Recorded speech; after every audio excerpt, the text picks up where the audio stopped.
Hello, Fantastic Beasts fans. I've been meditating on the very great curiosity which a pair of unusual eyes in the face of a magical villain can bestow, and I'd like to share my ideas with you. I'm Susan Chappell with Fantastic Secrets Behind Fantastic Beasts to bring you the clues. Join me and other Fantastic Beasts fans here on the Beast Chaser Forum as we uncover the secrets, discover what's coming first, and play along with Rowling's newest game. Today's video covers two theories that are more for fun than important clues of what's to come. First off, I've been pondering for a while what the meaning is behind Grindelwald's different eyes, and have finally hit on an idea that makes sense to me. Almost all my other theories are based on what I believe to be clues JK Rowling hid within the story or its frame by way of filmmaking, to give us hints so we can play along. However, this theory is different. It's actually based on Johnny Depp, and so may not tell us much in the way of what Rowling has planned. For Pirates of the Caribbean, Depp took inspiration for Captain Jack Sparrow, from Keith Richards of the Rolling Stones. Depp stated that he thought the pirates of old were basically the rock stars of their day. So what if he looked to another rock legend to inspire a magical, charismatic rebel? When I saw the close-up of his eyes in the latest trailer, I was reminded strongly of David Bowie. Bowie did not have heterochromia, the condition in which someone has two different color irises, but rather his condition was the result of an injury. As a teenager, Bowie and his best friend got into a fight.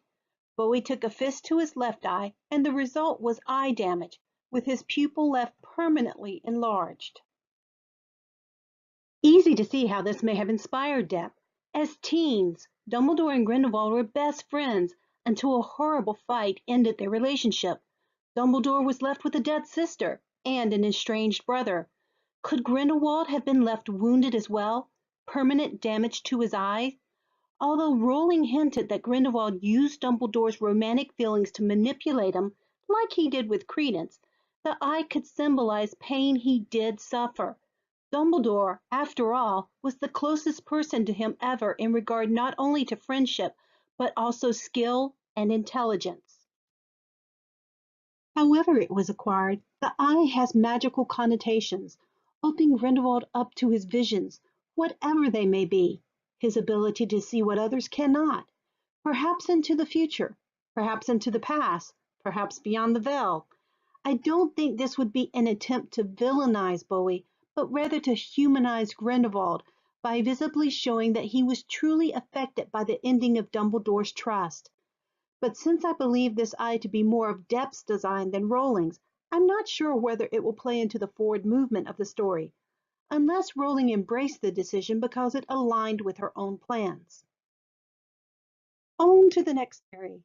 Ever since reading Deathly Hallows and seeing McGonagall bring the suits of armor to life in the Battle of Hogwarts, I've been strongly reminded of a scene from an old classic Disney movie, Bedknobs and Broomsticks. It's the story of an English woman discovering her magical powers via an ancient book during World War II. She's forced to take in war orphans from London, who discover her secret.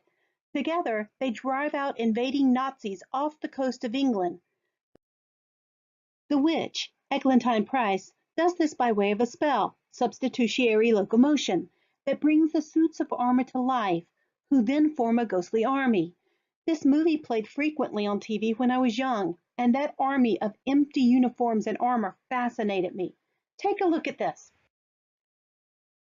Traguna, Macoides, Tricorum, Satis,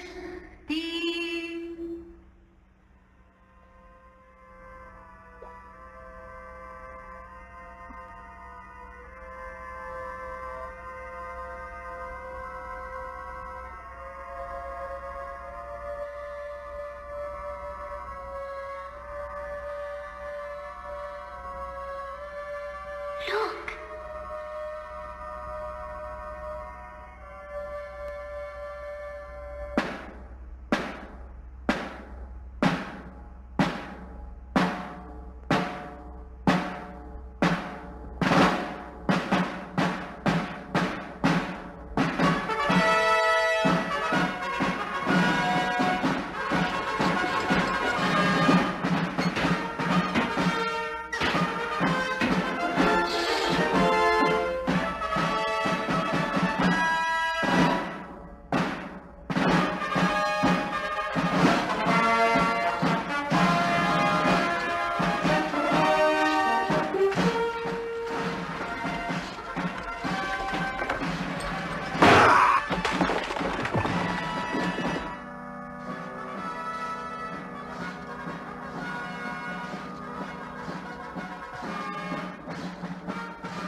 Also, Eglantine Price is just an older version of Hermione.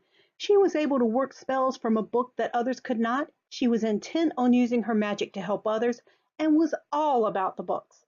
See here. Eglantine, Eglantine, oh how you'll shine. Your lot and my lot have got to combine. Eglantine, Eglantine, heart to the stars. Destiny calls us, the future is ours. As the shine sells the boot and the blossoms the fruit, all you need to succeed in your plan is the proper ally upon whom to rely, and I'm your man. A week before the Fantastic Beasts trailer released, I was thinking about this scene again and wondered, with the series spanning the World War II era, wouldn't it be interesting if Rowling had a witch named Eglantine? It's an unusual name befitting one of her characters. And then, there she is, in the place of Credence's grandmother on the family tree, Eglantine Lestrange. But can this possible connection to an old children's film tell us anything about Credence's ancestor? Eglantine is a French name, meaning wild rose, so it's another hint at the connection between the Lestranges and the Rosiers, I guess. There's another possible link.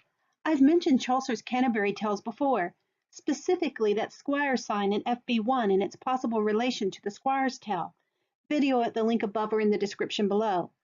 Eglantine was the name of another of Chaucer's pilgrims, but the prioress's tale is horrifying as well as anti-Semitic. She tells of a group of Jews killing a young Christian child.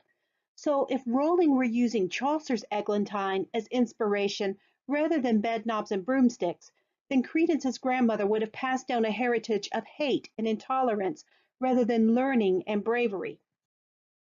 Personally, I hope for Credence's sake, and a touch of my own nostalgia, that we see more of Eglantine Price in Rowling's inspiration than Chaucer's.